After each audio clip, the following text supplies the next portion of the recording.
परिवार हर रात की तरह आज भी मैं देर रात घर पहुंचा।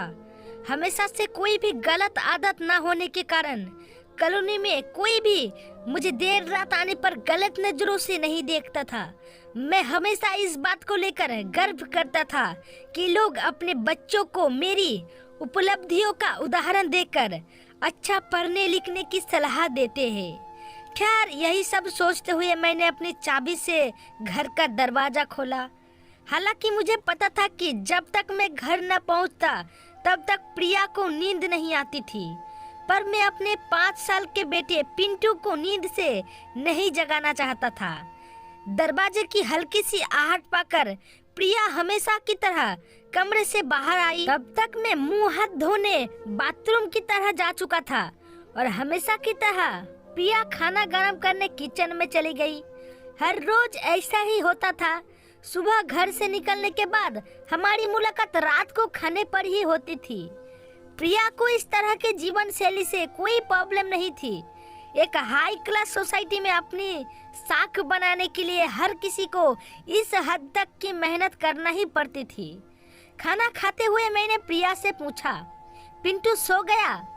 प्रिया ने जवाब दिया, हाँ, काफी देर से आपका इंतजार कर रहा था, लेकिन फिर इंतजार करते ही सो गया। प्रिया ने यह बात शिकायत भरे लहजे से कहा, लेकिन हर बार की तरह मैंने मुस्कुराकर बात को टाल दिया।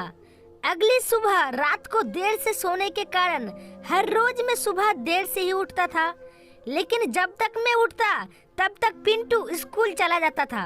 पिंटू की हमेशा शिकायत रहती कि मैं उससे कभी बाहर घूमने नहीं ले जाता और शायद इसी बात को लेकर वह मुझसे नाराज भी था।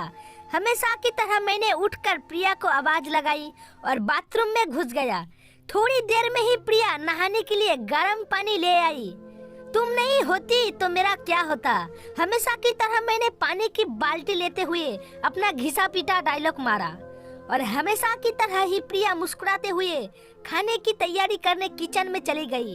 खैर, ऑफिस के लिए तैयार होकर जब मैं डाइनिंग टेबल पर आया तो पिंटू मुंह फुलाए बैठा था। मैंने प्यार से उसके बालों पर हाथ घुमाते हुए बोला, क्या बात है जनाब, आज स्कूल नहीं गए? फिर उसने गुस्से भरी आवाज से कहा, आज संडे है। काम की भागदौड़ में मैं यह भी भूल गया था कि आज संडे है और आज दिन में मैं पिंटू के साथ मूवी जाने का प्रॉमिस किया था, लेकिन आज तो मुझे क्लाइंट मीटिंग के लिए ऑफिस जाना था। मुझे ऑफिस जाता देख पिंटू को अपना मूवी प्लान खतरे में पड़ता दिखाई दे रहा था और शायद इसलिए वह मुझसे गुस्से भरे बात कर रहा था। पापा, आप 1 घंटे के कितने पैसे कमा लेते हो? अचानक पिंटू ने पूछा। पिंटू ने पहले कभी इस रवैये से मुझे बात नहीं की थी।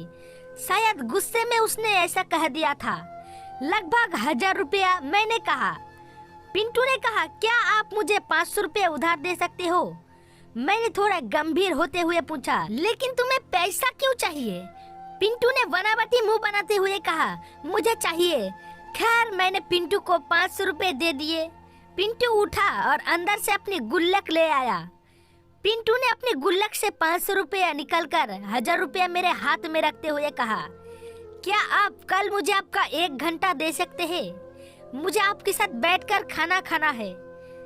पिंटू की इस हरकत पर मैंने गुस्से से पिंटू को एक थप्पड़ लगाते हुए कहा, बहुत बिगड़ रखा है तुम्हारी मम्मी ने तुम्हें। आज ऑफिस जाते हुए मेरे मन में बस यही सोच रहा था कि इस भागदौड़ भरी जिंदगी में क्या सब कुछ खरीदा जा सकता है। हालांकि मैं भी तो पिंटू को यही सिखा रहा था। कहानी का तर्क यही है कि परिवार के लिए पैसा कमाने की चाह में हम परिवार को समय देना ही भूल जाते हैं। जिंदगी में सबके बीच में तालमेल बैठा कर चलना ही समझदारी है। तो मेरे मित्रों, अगर आप लोग को ये कहानी थोड़ा सा भी पसंद आया है तो वीडियो को एक लाइक करके चैनल को सब्सक्राइब जरूर करना।